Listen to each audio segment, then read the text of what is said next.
Any stories that you can remember, going off the road, getting stuck in snowdrifts? I got stuck in snowdrifts after I started working when I was doing home health. Okay, yeah. Then I quit. But no, we never had any accidents. Never. So I do remember those when the neighbor's bull got in our pasture and we took the car down there to chase him out of there. We can use the old Model T for that. Okay. Did the bull charge the car at all? No. Oh, he didn't. But then we hollered and he came with the car. He went home. Oh, okay. I suppose he broke some fence. I don't know. When did you learn to drive? What stories are involved there? When I got married. Oh, you got married. Was it your decision to drive or was it Walter's? It was his. How wonderful. He decided I'm going to drive. And we had a Model T coupe. You know, it had those 3 pedals. I couldn't tell you now how to drive it. I forgot. Why did he want you to drive? This is interesting that he wanted you to drive. Why? I don't know, so he didn't have to go wherever I wanted to go, I guess. Okay. And he told me to go to my mother's and visit my mother. You're right. He was a sensitive man. Yeah, he was good. He spoiled me up. You probably needed it. Any stories about driving with those pedals and... Oh yeah, I've got one story. I went to get my mother and we were going to go and visit my aunt. Okay, Francis, so tell us the story about your driving experience.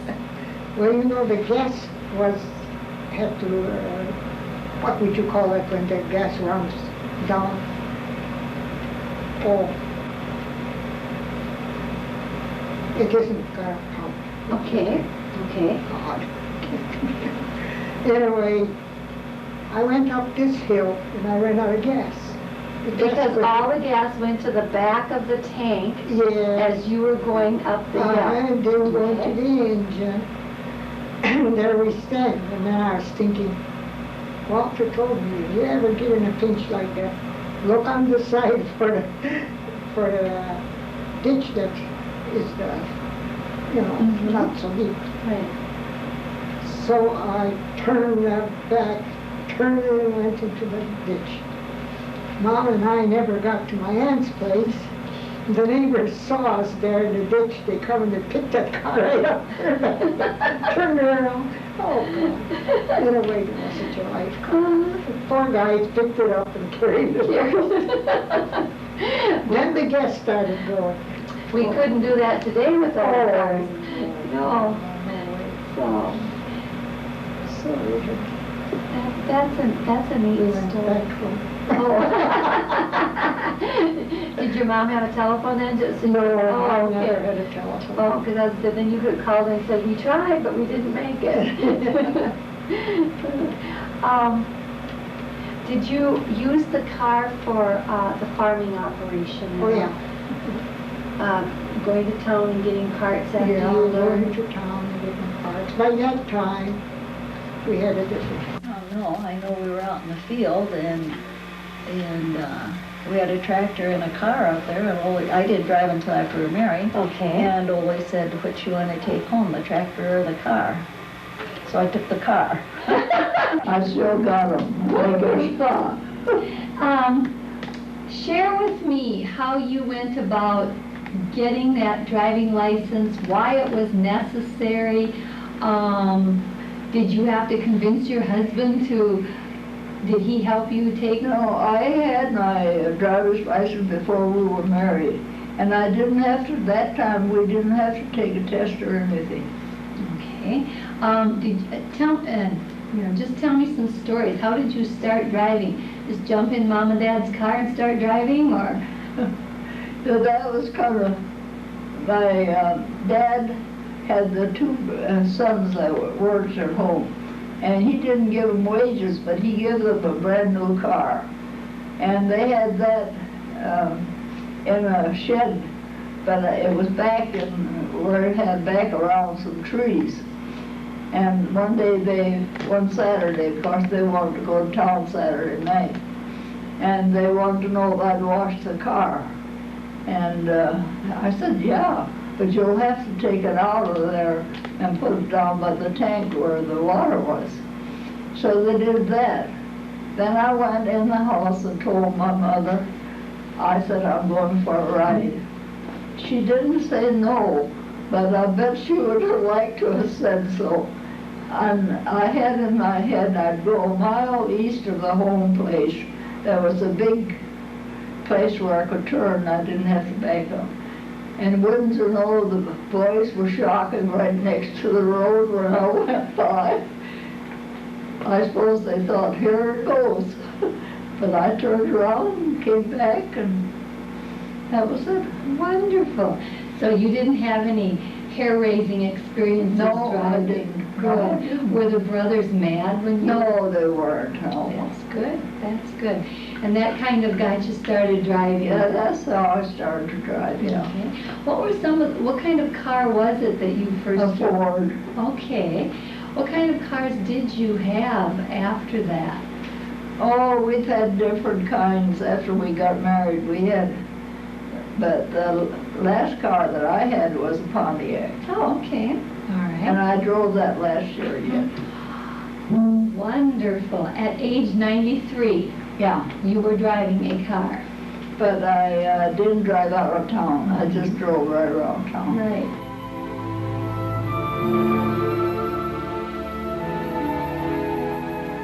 Chickens was my priority, and I had them from baby chicks till laying hens. What did you do with the egg money?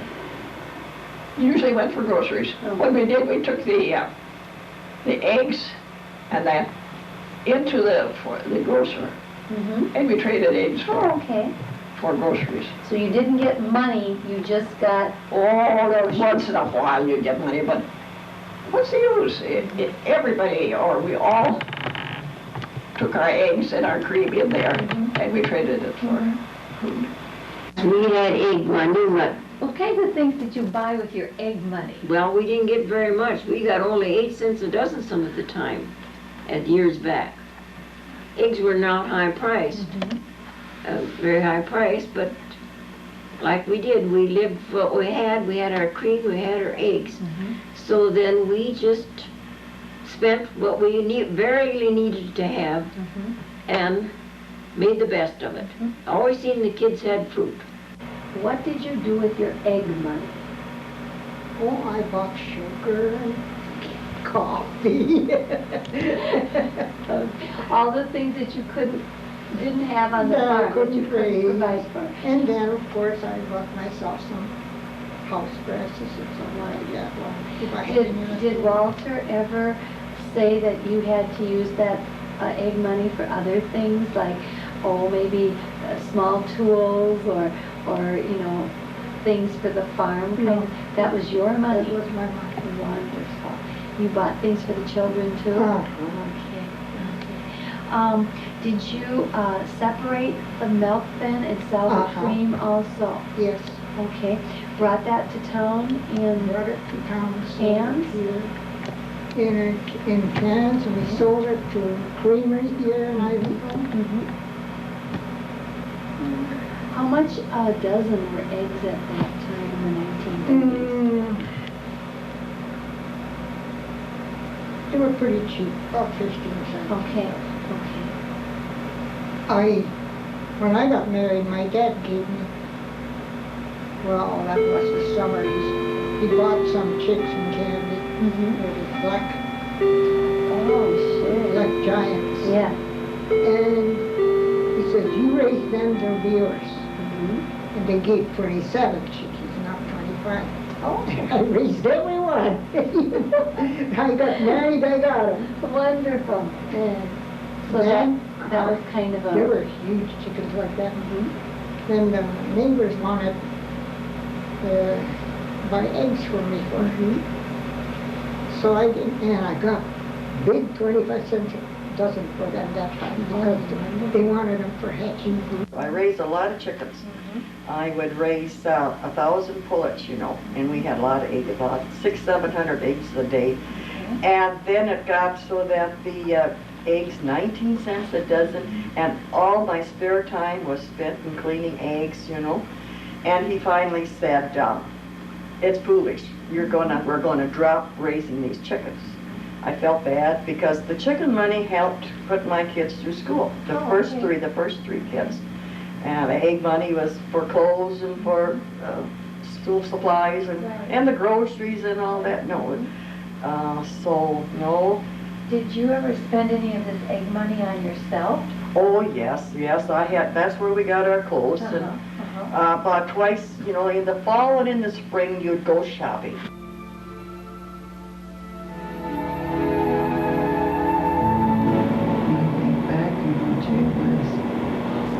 Those were the days. We did our own butchery and all that stuff. You made sausage and blood sausage. Yes, my gosh. We made some, I can remember, well, Kathy was pretty big already then, and she had to help with it or something. And we had that blue cooker full of blood sausage. And she even mentions it now once in a while. My God, that you had so darn much blood sausage. But we liked it, you know. Now, did you have the sausage maker, or did Maggie have? No, I think we did. You I don't did. know really how that was anymore. Okay. But I know we fixed that blue cooker. That was full of ground up meat for blood sausage. And we had the blood, you know, they saved it. Yeah. And the oatmeal that you mixed with it. Everything that we mixed. Yeah. Yeah. And that got to be an all-day thing, starting Oh early in the boy, morning. did it ever. And we had to cook them and everything. Yeah. And we'd freeze them, I guess. We took them to Porter. Yeah. And of course, our meat, a lot of it was canned in the winter months. See, we cooked it canned. Now, how did you go about canning that meat? Well, I don't have any stories about that. Oh, so. my dad and mom, in the wintertime, right after Christmas, they would dress one hog and one beef. And we spent, I suppose, from a week to a week and a half canning, because you'd have to have all this ground, and you would, your beef, you wouldn't brown that. You would just put that in jars and boiled it in the boiler. And it had to be boiled, I think, 4 hours, the meat did. Okay. And then we made meatballs. We mixed the pork and the beef, and we browned them, and we boiled them. I think that was just like 3 hours. And the pork had to be browned. We browned that a little bit so it would be a better taste to it. And that was also boiled in a boiler. I think we got 12 quarts in a boiler, had it on the stove for that hour. So, but my mother and dad had the basement, and that's where they worked with. And of course, my dad always made dried beef out of it, so we always had homegrown dried beef. So that was in the lard we rendered. What did you do with the cracklings? We didn't do anything. We never used them, but I know some people would use them. But we threw them to the chickens. Oh, I see. Okay. Yeah, the chickens got that. But they still got used. Yeah, oh yeah, they got used. The chickens got them, and they just loved them. The chickens just loved them. They were so happy when they got it. Did you can meat? Yes. Okay. Canned chicken and canned meat, yes. And maybe I should tell you what we did with my mother. We had to fry down this meat and pack it in lard. You know, and that's the only way that was kept when I was a kid.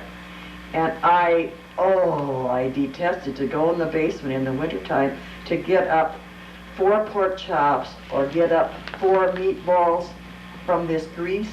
I hate grease. And you'd have to get in there, you know, with a spoon and that, but you'd get grease on your hands. I hated Now, that. how was this preserved then, in just a round crock? In a round crock. And you would have to fry it done. You had to fry your meat done, and then you would put it in these crocks and pour real hot lard over. And then you go to the basement with it, and then it would set. And that would seal it. That would seal it, and that would set. And then you would have to scoop down in to get one. Oh, wow. And I don't know, it always seemed to be my job to go and get that. But I Now, never said anything. How did you cook this after you got it up from the? Oh, and then you would just heat it in your pan again, Okay. slowly. Yeah. Because it would be, Okay. oh dear. It wasn't the best, but it was good enough. We didn't know any better. Right. But then Mom canned meat too, and you would have to process it. She always had to process a 3-hour process in water in a Yeah. big boiler. Yeah. And I liked that because that made you could get this canned beef out of the jar and put it in a pan and make a gravy over it, and that was delicious over mashed potatoes. Yeah. Right. Okay, how did you keep things cold then? Butter, milk? We had a cooler by the stock tank. Okay, explain to me what it was like. Yeah, and you let the pump run into the cooler, and then from the cooler the water would go into the stock tank, and that water in that cooler was really cool. Of course, we didn't put our meat there, but we put our milk, our butter there. Okay. In containers then? that Yeah, were and our glass cream went in containers? there. Okay.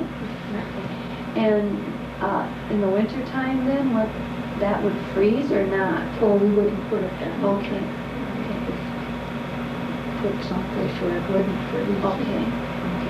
Okay. Did you use the cellar at all for Yes. food Yes. preservation? I mean, like, putting... My mother used to salt the pork, and even some of the beef. She would salt it down. Of course, I never did that. My mother did. And then when we boil it, we boil the salt out, spill that water out, salt water, and put fresh water in. Turned out pretty good. I was just gonna say, and then the meat would be salty tasting? It wouldn't be salty. Oh, That's salty after you okay. boil the salt out. Okay. But the salt with the water or whatever would help to preserve the meat then and keep it longer? Oh, yeah. Oh, okay. Canned pickles and beets and beans, and never canned peas. Even went out picking wild asparagus when we tried to can that. Did it work? Yes, it was good. Oh, okay. And my brother went up to Little Falls, and they knew what kind of mushrooms to pick, and he brought back all kinds of them. So I even canned mushrooms, so that...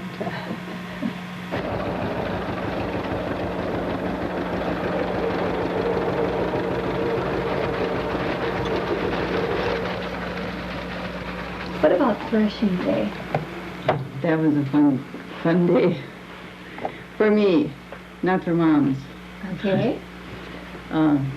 Most people shock threshed, but my dad usually made stacks of the grain.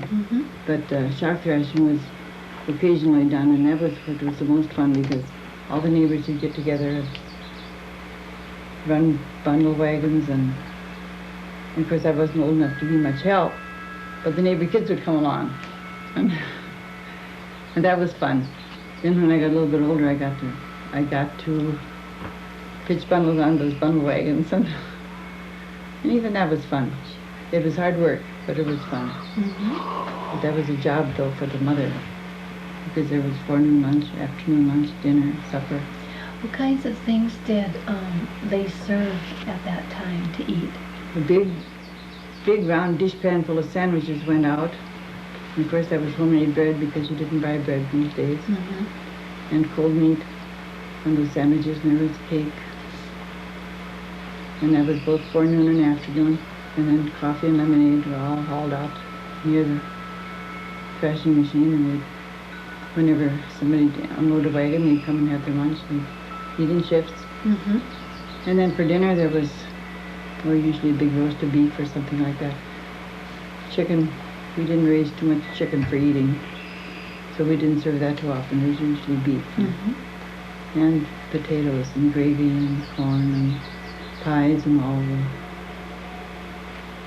whole gamut. Threshing? Yeah. Well, my dad stacked. So we a lot of times threshed on Thanksgiving Day.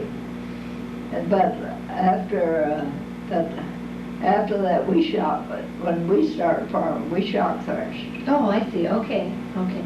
Now, what's the difference between stacking and shocking? I know what shocking is, but I don't know what stacking They is. made, we hauled it in bundles, and my brother and I, we were always on one hay rack. Mhm. And then my dad would be in this, and he would set the stack. But otherwise, we just made it shocks. And then they would, when we thrashed them, they would have bundles of Right. teams coming. Yes. Now, when you stacked it, then you made regular little stacks to preserve it? He made it a little smaller at the bottom, then he'd make a little bit bigger, and then up. Mhm. And then the grain was preserved so that you could harvest it at Thanksgiving time? Yeah, the grain, of course, the grain would be in towards the middle, Okay. yeah. And if they could stack it right, it never got wet.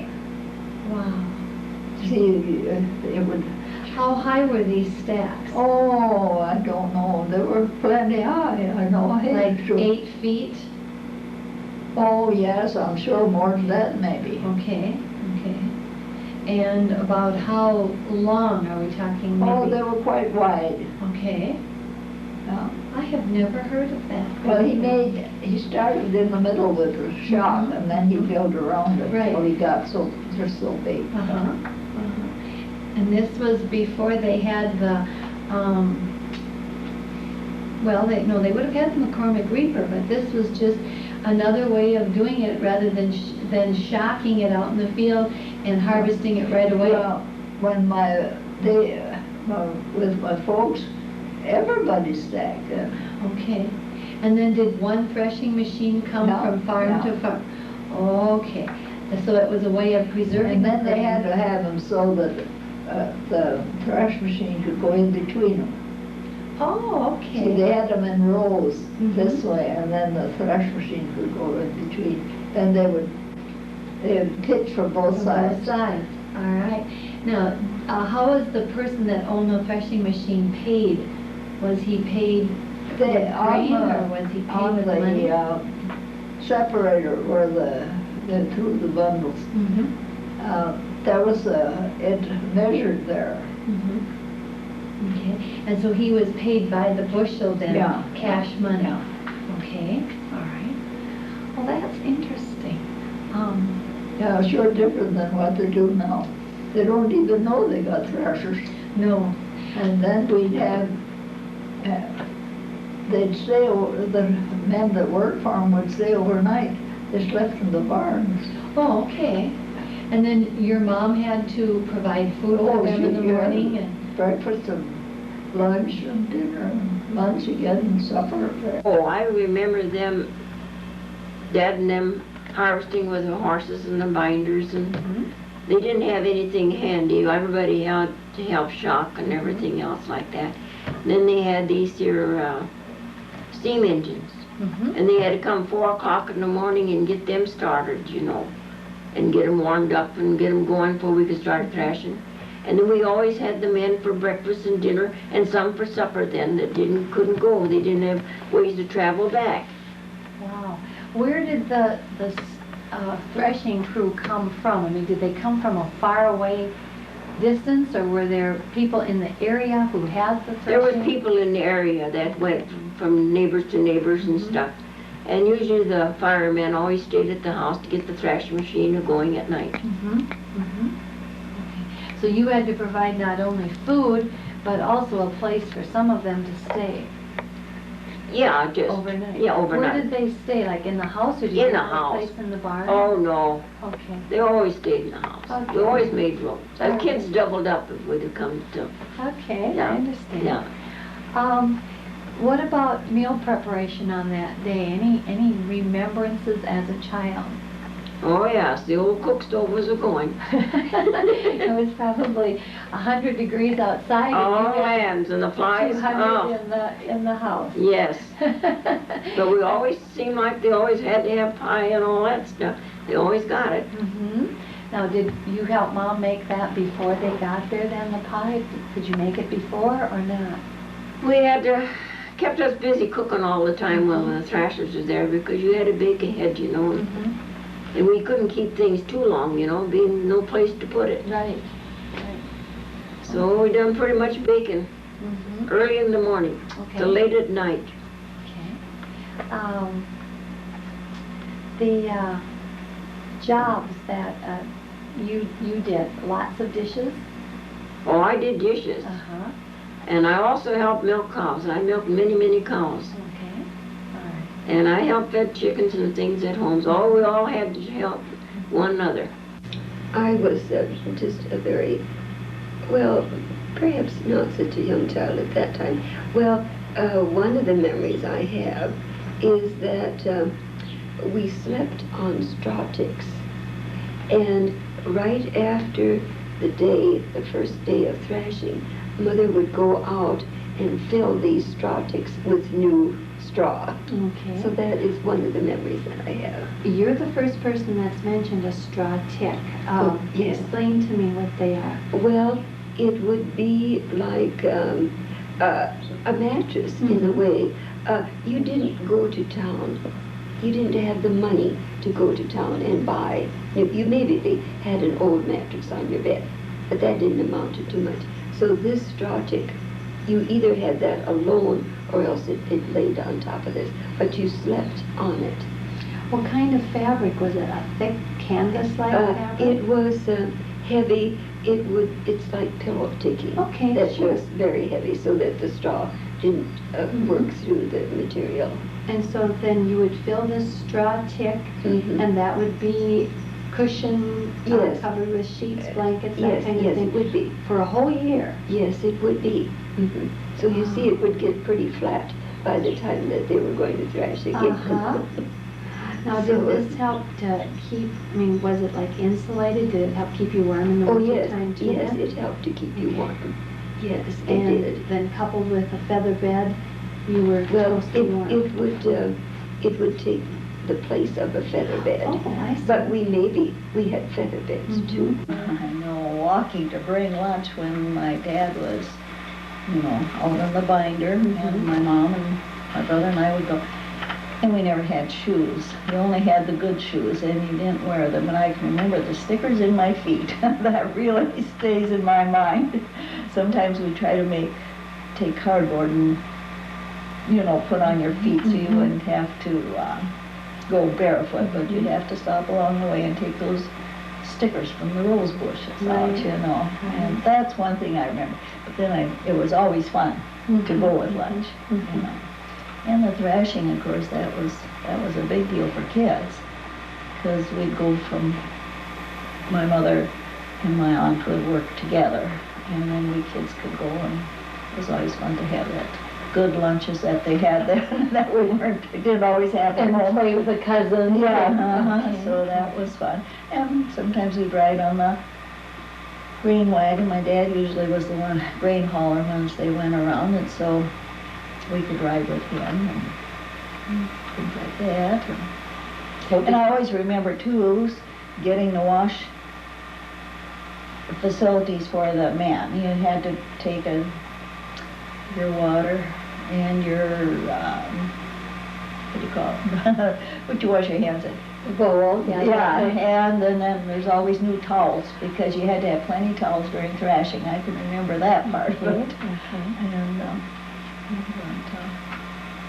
And I remember my dad, another thing I remember about that we got catsup. Oh! That's the only time we had catsup was during thrashing, because we'd have steak, or Dad would have to go to town and get the steak or the meat for the day, and then we did catsup.